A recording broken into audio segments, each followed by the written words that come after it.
Hello साथीहरु, मैले आज फेरि नयाँ रेसिपी लिएर आएको छु तपाईहरुकोमा। आज हेर्नुस् त आज मैले के बनाउँदै छु। यो चाहिँ बाख्राको भुडी है साथी। हेर्नुस् त मैले लिएर धुलाएर पनि यसलाई अलिकति हर्दी हालेर बोइल गर्नु बसाए है साथी हो। हर्दी हाल्यो भने चाहिँ राम्रो लाग्छ, सेतो हुँदैन, अलिक पहेँलो पहेँलो हुन्छ। हेर्नुस् त मैले यसलाई मजाले बोइल गरेर निकालिसके। अब निकालेर पुरा खुर्केर सफा गरेर मसिनो गरेर काटे साथी। हेर्नुस् त अब काटेर अब मैले बनाउने छु। हेर्नुस् है मैले चाहिँ कसरी बनाउँछु, तपाईहरुले कसरी बनाउनुहुन्छ। मैले यहाँ कराई तताएर पनि सरसोको तेल हालेँ है साथी हो। यसमा चाहिँ प्याज र हरियो खुर्सानी अलिक बेसी हाल्नुपर्छ है। बाख्राको भुडीमा अलिकति पाँचफोरन हालेँ मैले चाहिँ तेलमा। अनि प्याज र हरियो खुर्सानी चिरेर राखेको थिएँ मैले, त्यो हालिदिएँ। हेर्नुस् त मजाले अब म अलिक रातो हुने गरेर फ्राई गर्छु। त्यसको माथिबाट बाख्राको भुडी हालिदिएँ साथी हो।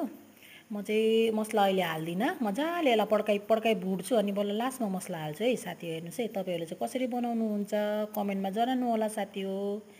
हेर्नुस् त मजाले भुट्छु अब म यसलाई सबैतिर तेल लाग्ने गरेर प्याज लाग्ने गरेर।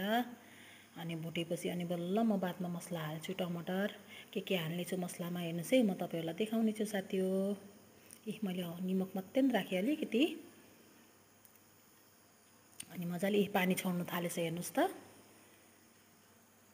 मजाले भुटेपछि अनि बल्ल छोपी छोपी भुट्छु म चाहिँ यसलाई। मैले यहाँ टमाटर, जिरा पाउडर, धनिया पाउडर, गरम मसला अनि यहाँ अदुवा लसुन सुकेको खोर्सानीको पेस्ट है साथी हो। यो चाहिँ हेर्नुस् त मजाले भुटिसकेँ मैले यहाँ। अब म मसला हाल्ने छु। यसलाई पड्किसक्यो है साथी हो। बाख्राको भुडी चाहिँ पडङ पडङ पड्क्यो भने बल्ल मिठो हुन्छ नि, थाहै छ होला तपाईहरुलाई जसले खानुभएको छ। अब मैले यहाँ अदुवा लसुन अनि सुकेको खोर्सानीको पेस्ट है साथी हो। यो मैले यहाँ 2-3 चम्चा हालिदिएँ है।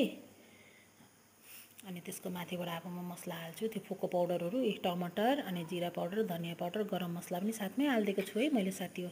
अब सबैतिर मिसाएर मजाले चलाउँछु अनि मजाले भुट्छु मसला नगनाउने गरेर चरचरी भुट्छु साथी। हेर्नुस् है म चाहिँ यसमा खुन हाल्दिनँ है साथी हो। खुन नहालिकन भुट्ने छु है बाख्राको भुडी चाहिँ। हेर्नुस् त मजाले भुट्नु पर्यो। भुटिँदैछ। अलिकति पानी पनि हालिदिएँ मैले माथिबाट, मसला सबैतिर लागोस्।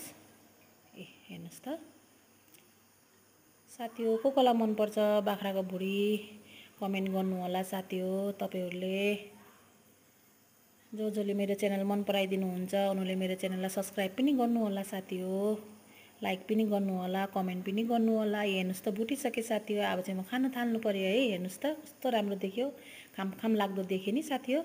मैले खानु थालेँ। यहाँ मैले साग र चाना भुटेको छु, यहाँ निम्बु छ, खोर्सानी दाल छ,